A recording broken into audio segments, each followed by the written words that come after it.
औज़ुबिल्लाहि मिनश्शैतानिर्रजीम बिस्मिल्लाहिर्रहमानिर्रहीम। अस्सलामु अलैकुम वरहमतुल्लाहि वबरकातुहू। डियर स्टूडेंट्स, कैसे हैं आप? उम्मीद है खैरियत से होंगे। तो मेरी आवाज़ आपको साफ़ आ रही है? You are looking the board clear? मुझे कंफर्म करें ताकि मैं फिर शुरू करूं। क्यों जी?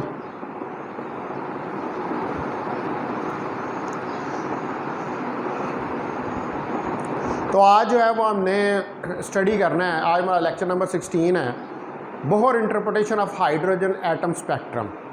कल जो है हमने वो बोहर की थ्योरी को स्टडी किया था, जिसमें हमने किसी ऑर्बिट के अंदर इलेक्ट्रॉन का जो रेडियस है nth ऑर्बिट का, जिससे हम उसको जर्नलाइज करके फर्स्ट सेकंड थर्ड और फोर्थ के लिए रेडियस निकाल सकते हैं, और इसी तरह एनर्जी ऑफ इलेक्ट्रॉन जो है बोहर ऑर्बिट में उसको कैलकुलेट किया था। आज हमने जो प्रीवियसली हाइड्रोजन एमिशन स्पेक्ट्रम पढ़ा था, उसका जो हमने फार्मूला कैलकुलेट किया था डिफरेंट वेवलेंथ्स के लिए, वो फार्मूला मैंने लास्ट टाइम जो है वो डायरेक्टली लिख दिया था। तो हमने वो वाला फार्मूला जो है उसको आज प्रूफ करके देखना है, जो कि ये वाला हमने फार्मूला लिखा था 1/λ RH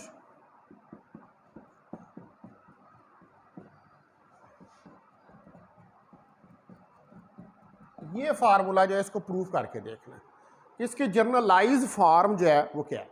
तो इसको प्रूफ करने के लिए आप सपोज करें कि ये एक हाइड्रोजन का एटम है, जिसके इलेक्ट्रॉन की दो एनर्जी स्टेट्स हो सकती हैं।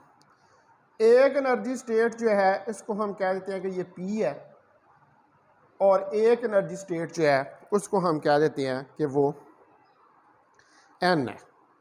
ठीक है, पीथ एनर्जी स्टेट एक P एनर्जी स्टेट है, और एक हमारे पास N एनर्जी स्टेट है। और इन स्टेट्स के दरमियान में इलेक्ट्रॉन जो है इस P स्टेट से उठकर N स्टेट में जा सकता है, और फिर N से P के अंदर वापस आएगा, यानी कि एटम एक्साइट से डी एक्साइट होगा, और इसके नतीजे के अंदर इस एटम के अंदर से रेडिएशंस जो हैं वो निकलेगी। ठीक है, तो आप देखें कि हमारे पास जो एनर्जी ऑफ इलेक्ट्रॉन है nth ऑर्बिट के अंदर En, वो होगी -E1/n² या -13.6 इलेक्ट्रॉन वोल्ट ओवर n²। ये हमारे पास nth एनर्जी लेवल जो है उसके अंदर एनर्जी होगी। और इसी तरह जो पीथ एनर्जी लेवल है, पीथ एनर्जी लेवल के अंदर -E1/n² -13.6 electron volt over n², ये हमारे पास आ जाएगा। अब चूंकि एटम एक्साइट और डी एक्साइट हुआ है, तो एक्साइट और डी एक्साइट होने के नतीजे में हमें पता है कि डिफरेंस ऑफ एनर्जी जो है वो जनरेट होता है, और वो डिफरेंस ऑफ एनर्जी जो है आपने प्रीवियसली यही पढ़ा था कि सेकंड फर्स्ट लेवल के दरमियान में हो तो E2 - E1 = HF होता है। तो यहाँ पर E2 को रिप्लेस कर देते हैं En - EP = HF, इसे रिप्लेस कर देते हैं, और इसके अंदर वैल्यूज रख दें -E1/n² -E1/n²। ठीक है स्टूडेंट्स, तो आप यहाँ पर जो हमारे पास EP एनर्जी है उसको आप ले लें P² n² की जगह पे। ठीक है, तो हम यहाँ पर इसको कह देते हैं कि ये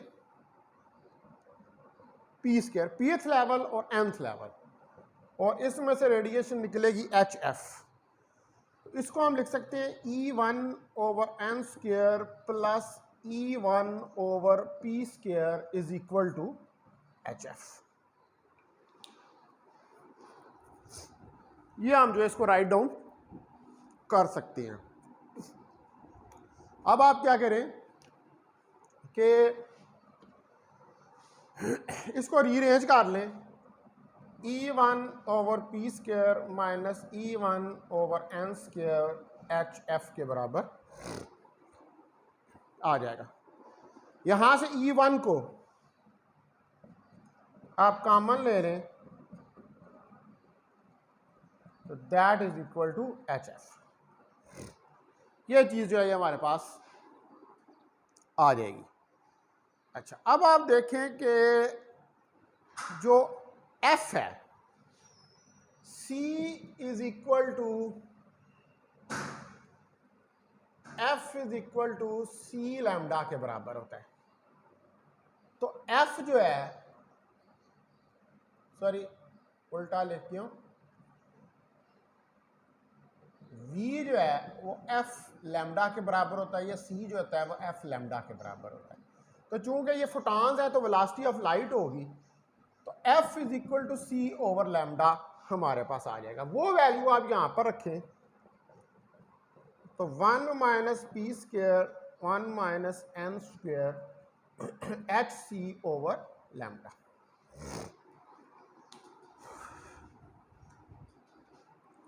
ये इक्वेशन जो है ये हमारे पास आ जाएगी, HC ओवर लैम्डा। अब HC को दूसरी साइड पे आप ले जाएं,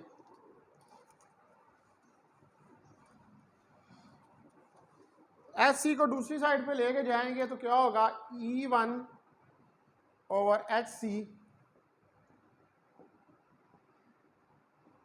n² 1 ओवर लैम्डा, यानी कि 1 over lambda is equal to E1 over HC 1 over p² minus 1 over n²। ये इसके बराबर जो है हमारे पास आ जाएगा। और यहां पर E1 ओवर HC जो है ये क्या है, ये RH है, रिडबर्ग कांस्टेंट। इसमें आप वैल्यूज रखें 13.6 इलेक्ट्रॉन वोल्ट, 6.63 10 की पावर माइनस 34 जूल सेकंड, और 3 ज़रब 10 की ताकत 8 मीटर पर सेकंड। तो ये सारा कैलकुलेट करेंगे। इसको भी इलेक्ट्रॉन वोल्ट को आप कन्वर्ट कर सकते हैं जूल के अंदर। वो जूल के अंदर कन्वर्ट करें तो 1.6 10 की पावर माइनस 90 से ये डिवाइड हो जाएगा। तो इस सारे को हम करेंगे कैलकुलेट तो हमारे पास जो है 1.097 10 की पावर 7 मीटर इनवर्स जो है वो निकल आएगा। तो ये फार्मूला जो है ये जनरल फार्मूला है किसके लिए, स्पेक्ट्रल जो सीरीज है हाइड्रोजन एटम की उसके लिए। ठीक है, तो इसी से आपको जो सारी सीरीज हैं वो मिलती हैं जिनमें लेमन, बामर, पास्चन, ब्रैकेट और पफंड सीरीज हैं। यानी कि यही फार्मूला जो है इसके ऊपर P और N की वैल्यू को चेंज करके हमें ये सारी सीरीज जो हैं वो मिलती हैं। तब हम देखते हैं इन सारी सीरीज को एक एक करके कि ये हमें कैसे मिलती हैं। तो आप देखें कि पहले नंबर पर लेमन सीरीज है।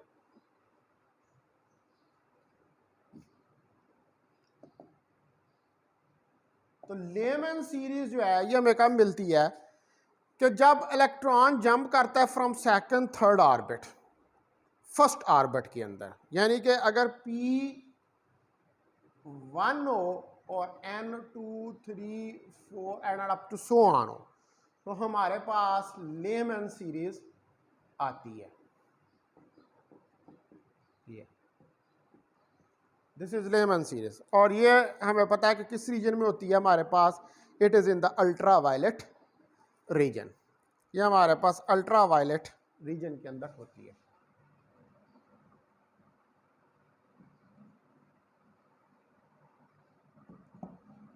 It is in ultraviolet region. अच्छा, उसके बाद दूसरे नंबर पे होती है हमारे पास बामर।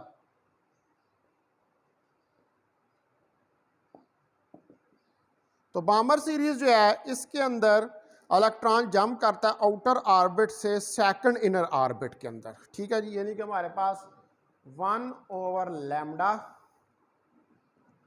RH ये हमारे पास आ जाता है, और यहाँ पर P हमारे पास 2 होता है और N हमारे पास 3 4 5 6 and up to so on है।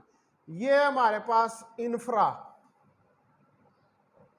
रेड रीजन के अंदर आती है, ठीक है। उसके बाद नेक्स्ट है जिनको हम कहते हैं पास्चन सीरीज। पास्चन सीरीज जो है इसमें इलेक्ट्रॉन जंप करता है आउटर ऑर्बिट से किसी थर्ड ऑर्बिट के अंदर, यानी कि P3 और N हमारे पास 4 5 6 अप टू सो ऑन, और ये होता है फार इंफ्रारेड रीजन के अंदर, और इसका फार्मूला होता है 1/λ RH 1/3 का स्क्वायर माइनस 1/n का स्क्वायर, और n यहाँ पर 4 5 6 7 एंड सो ऑन। उसके बाद लास्ट वन है, फोर्थ वन है जिसको हम कहते हैं ब्रैकेट सीरीज।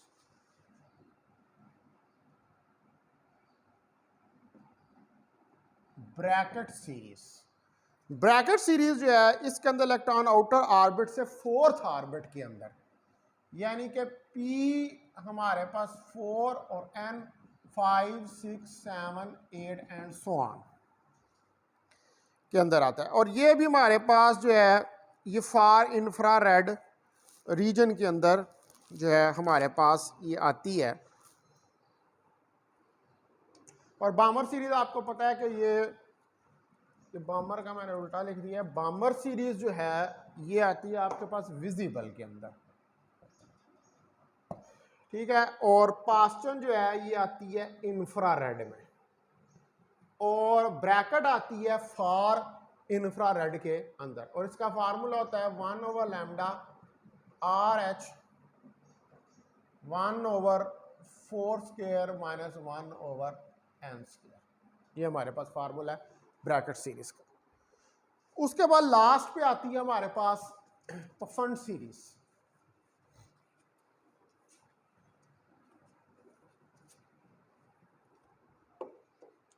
पफंड सीरीज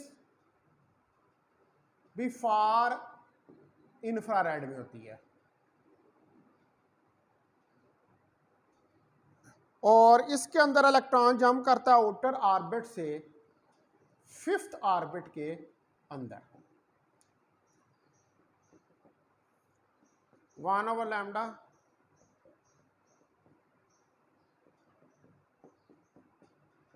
ये इसका फार्मूला है, जहां पर N 6 7 8 9 and up to so on जाता है।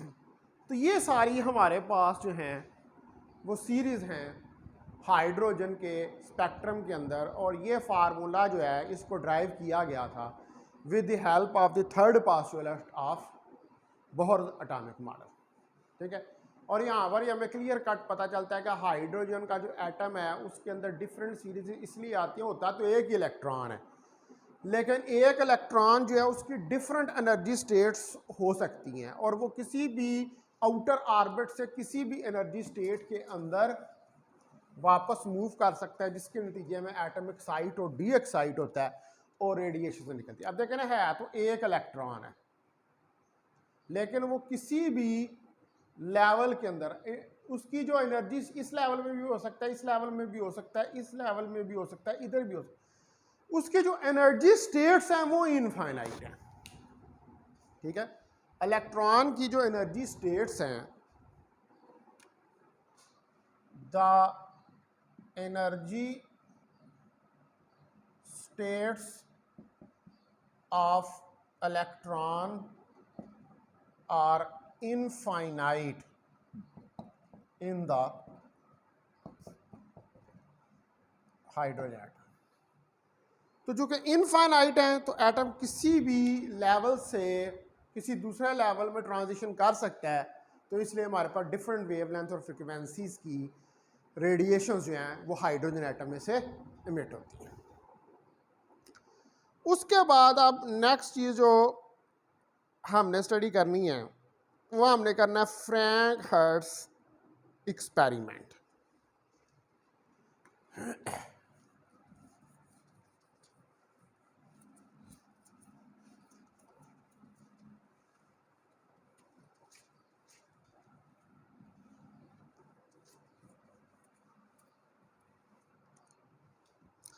The Franck Hertz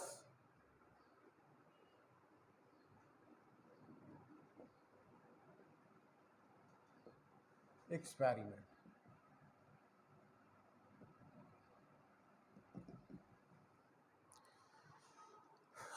J Frank और जी हर्ट्ज ने 1914 में बोहर की जो थ्योरी थी क्रिटिकल पोटेंशियल्स की और existence of discrete energy levels, क्योंकि बोहर ने ये थ्योरी दी थी कि जो हाइड्रोजन एटम है उसके अंदर डिस्क्रीट एनर्जी लेवल्स हैं और क्रिटिकल पोटेंशियल्स, ठीक है।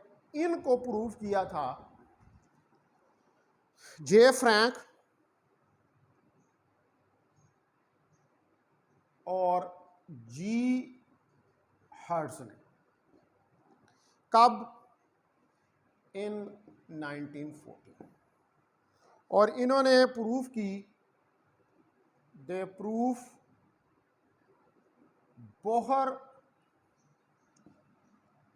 Theory of critical potentials and the existence of discrete energy levels of an atom। इन्होंने जो बोहर की थ्योरी थी क्रिटिकल पोटेंशियल की और डिस्क्रीट एनर्जी लेवल्स, कि किसी एटम के अंदर डिस्क्रीट एनर्जी लेवल्स एग्जिस्ट करते हैं जिसके अंदर इलेक्ट्रॉन्स जो हैं वो ट्रांजिशन कर सकते हैं, इसको प्रूव किया इन्होंने इस एक्सपेरिमेंट के ज़रिए। इन्होंने क्या किया कि इन्होंने मुख्तलिफ जो एलिमेंट्स थे जैसे मरकरी और सोडियम है, इनको बम्बार्ड किया, इनके ऊपर पार्टिकल मारे इन्होंने जैसे इलेक्ट्रॉन्स हैं, और ये इलेक्ट्रॉन्स कहाँ से निकले? ये इलेक्ट्रॉन निकले एक हीटेड फिलामेंट से, ठीक है। दे यूज वेरियस एलिमेंट्स, इन्होंने मुख्तलिफ एलिमेंट्स लिए और दे strike these elements with electrons which are emitted from heated filament।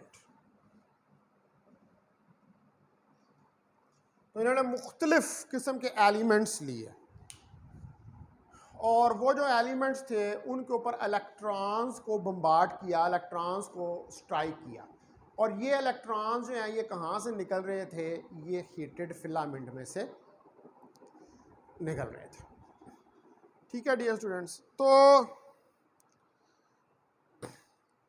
इन्होंने क्या किया कि वेपर्स लिए डिफरेंट एलिमेंट्स के और उनको फुल कर दिया एक ट्यूब के अंदर। अब मैं दिखाता हूँ आपको, इसका पहले हम फिगर बनाते हैं और इसका एक्सपेरिमेंटल सेटअप देखते हैं, फिर इसकी एक्सप्लेनेशन जो है उसको देखेंगे। क्योंकि ये एक्सपेरिमेंट है तो इसके अंदर हमें पहले इसकी एक्सपेरिमेंटल सेटअप के बाद का कंसेप्ट जो है वो क्लियर होना चाहिए। तो पहले मैं फिगर एक बनाता हूँ। देखें, ये हमारे पास एक वैक्यूम ट्यूब है, ये ठीक है, ये मैं बना रहा हूँ एक्सपेरिमेंटल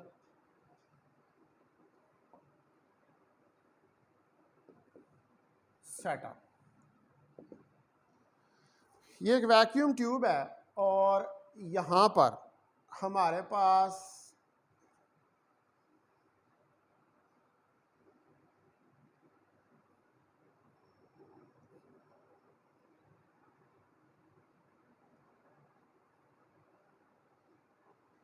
ये एक फिलामेंट है, ये पॉजिटिव और ये नेगेटिव टर्मिनल ऑफ बैटरी, ये फिलामेंट। इसके अंदर से इस तरफ इलेक्ट्रॉन्स निकलेंगे, ये जब हीट अप होगी तो इसमें से इलेक्ट्रॉन्स निकलेंगे। यहाँ पर ये एक ग्रिड जी है और इसके साथ इधर एक प्लेट लगी हुई है पी, जो कि एनोड की प्लेट है, और इसके साथ एक मिली एमीटर करंट को डिटेक्ट करने के लिए लगाया हुआ है, और साथ इसके एक बैटरी है B2। ठीक है जी, और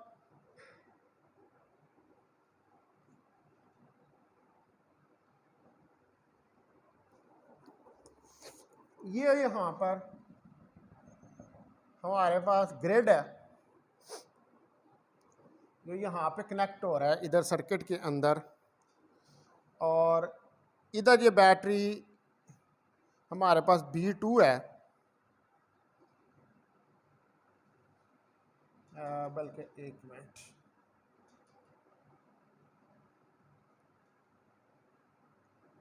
ग्रिड को हम ज़रा इस तरफ ले जाते हैं। ये इलेक्ट्रॉन है यहाँ पर, ये बैटरी B2 है, ये ग्रिड आ गया इस जगह पे, ये, और इसके साथ आगे हमारे पास एक और ये बैटरी है ऐसे, और फिर इसके साथ एक और बैटरी है हमारे पास यहाँ पर।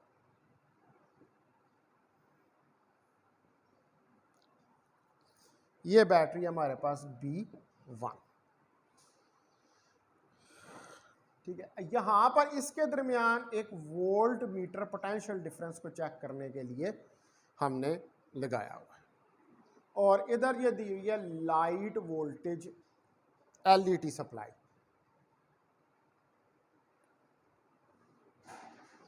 तो ये हमारे पास जो एक्सपेरिमेंटल सेटअप है, अब आप इसके अंदर देख लें कि क्या क्या चीज़ें हैं। नंबर 1 है इसके अंदर low voltage supply, number 2 heated filament, number 3 grid, number 4 anode plate P, number 5 milliammeter, number 6 voltmeter, number 7 battery B2, number 8 battery B1। तो ये सारा हमारे पास जो है एक्सपेरिमेंटल सेटअप है इसका, फ्रैंक हर्ट्ज एक्सपेरिमेंट का। ठीक है जी, क्या क्या चीज़ें हैं इसमें? लो voltage supply, heated filament, grid, anode plate, millimetre. ये जो हीटेड फिलामेंट है एक्चुअली ये क्या सर्व करती है? As a cathode, cathode negative terminal. Battery B1, battery B2, millimetre और वोल्ट मीटर, ये सारी चीज़ें इसके अंदर हैं। अब ये चीज़ें वर्क कैसे करती हैं? तो हमारे पास जो पहला पॉइंट है उसके अंदर आप देखें कि जो वेपर्स ऑफ एलिमेंट हैं, जैसे हम यहाँ पर जो एलिमेंट ले रहे हैं, ठीक है, number 1 point, vapours of element से मरकरी। हम यहाँ पर वेपर्स ऑफ एलिमेंट जो ले रहे हैं वो किस एलिमेंट के ले रहे हैं, वो हम मरकरी के ले रहे हैं। हमारे पास मरकरी जो है उसके वेपर्स हैं और it is filled in vacuum glass tube.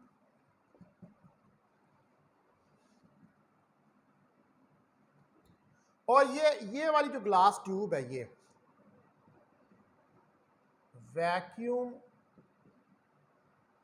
Tube, ठीक है।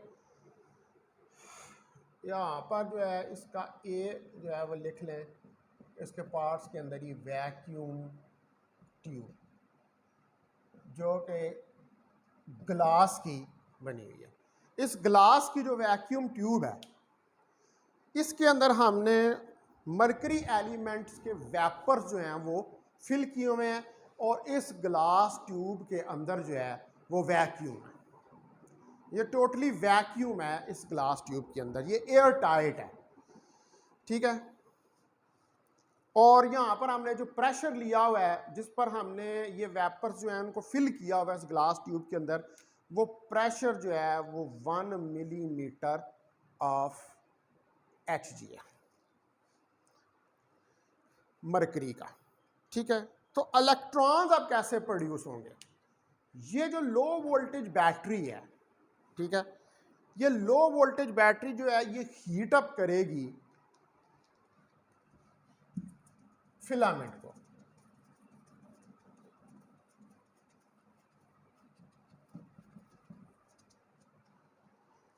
ठीक है जी। तो थर्ड पॉइंट,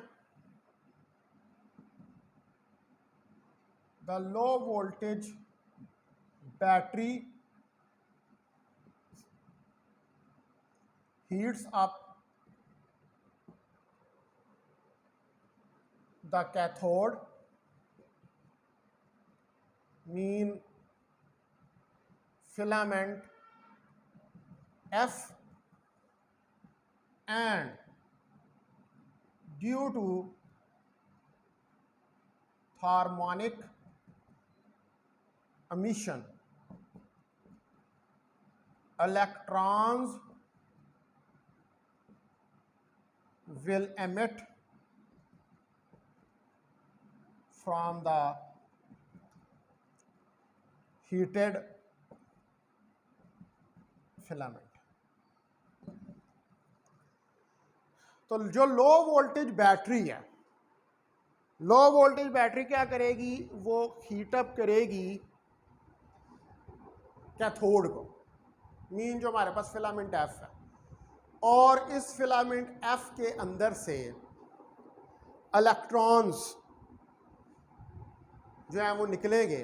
क्यों? Due to harmonic emission. हमें इस बात का पता है कि जब हम किसी मेटल को हीट अप करते हैं तो मेटल को हीट अप करने के नतीजे में उसके अंदर से इलेक्ट्रॉन्स जो हैं वो एमिट होते हैं, और ये फिनोमेना कि जिसके अंदर इलेक्ट्रॉन्स किसी हीटेड मेटल में से एमिट होते हैं उसको हम हार्मोनिक इमिशन का नाम देते हैं। यानी कि जो हीट है वो इलेक्ट्रॉन्स को एक्स्ट्रा एनर्जी प्रोवाइड करती है, काइनेटिक एनर्जी प्रोवाइड करती है, जिसकी मदद से वो उस मेटल के अंदर से बाहर निकलना शुरू हो। जैसे फोटो इलेक्ट्रिक इफेक्ट में भी आप लाइट डालते हैं तो वो इलेक्ट्रॉन्स जो हैं उस मेटल के अंदर से उस लाइट की एनर्जी को लेकर निकलना शुरू हो जाते हैं। अब ये इलेक्ट्रॉन जो हैं ये एक्सेलरेट होते हैं ग्रिड के टुवर्ड्स, ठीक है, इनको ग्रिड के टुवर्ड्स एक्सेलरेट किया जाता है, मतलब यहाँ से निकले तो यहाँ से जी तक जाते हैं with the help of A potential difference, ठीक है। वो पोटेंशियल डिफरेंस जो आपने ये बैटरी यहाँ पर B1 लगाई हुई है, क्योंकि हमारा जो नेगेटिव टर्मिनल है वो यहाँ पर कनेक्टेड है और पॉजिटिव टर्मिनल इधर इस B1 बैटरी के साथ कनेक्टेड है। तो इसका मतलब है कि ये इलेक्ट्रॉन यहाँ से एक्सेलरेट होते हैं टूवर्ड्स, इसका चौथा देखते हैं आप point, number 4, electrons accelerate towards grid G. Grid G जो है वो पॉजिटिव पोटेंशियल के ऊपर है, due to potential difference provided by battery B1। आप यहाँ पर देख सकते हैं कि ये ग्रिड जो है ये पॉजिटिव टर्मिनल ऑफ बैटरी के साथ जुड़ा हुआ है, ये ग्रिड पॉजिटिव। तो grid is at positive potential. तो ग्रिड जो है वो हमारे पास पॉजिटिव पोटेंशियल पे है, क्योंकि ग्रिड जो है वो positive terminal of battery B1 के साथ जो है वो लगा हुआ है। अब जो एक्सेलरेटिंग पोटेंशियल है इसको हम एक्सेलरेट कर सकते हैं with the help of potential divider arrangement across B1। देखें ना, ये पूरी जो है ये पोटेंशियल डिवाइडर अरेंजमेंट लगी हुई है। तो आप पोटेंशियल डिवाइडर अरेंजमेंट जो B1 के क्रॉस लगी हुई है उसकी मदद से पोटेंशियल को वेरी कर सकते हैं। The potential difference can very with the help of potential difference divider arrangement across battery B1। तो बैटरी B1 के अक्रॉस हमारे पास पोटेंशियल डिवाइडर अरेंजमेंट लगी हुई है, उसकी मदद से हम इसके पोटेंशियल को जो है वो वेरी कर सकते हैं। ठीक है डियर स्टूडेंट्स, अब टाइम जो है वो ओवर हो रहा है, तो अभी यहाँ पर हम इसको स्टॉप करते हैं। आपको मैंने 5 पॉइंट बता दिए, अभी आगे हमने इसका मज़ीद प्रोसेस पढ़ना है और फिर इसके ग्राफ प्लाट करना है जिसकी मदद से हम इसकी एक्सप्लेनेशन करेंगे। तो वो फिर कल हम करेंगे इंशाल्लाह ताला। तो आज हम लेक्चर को इधर ही स्टॉप करते हैं और ये मैं फिक्र यूं ही बनी रहेगी। ठीक है, कल हम यहीं से इसको दोबारा जो है वो स्टार्ट करेंगे। बहुत शुक्रिया आपका।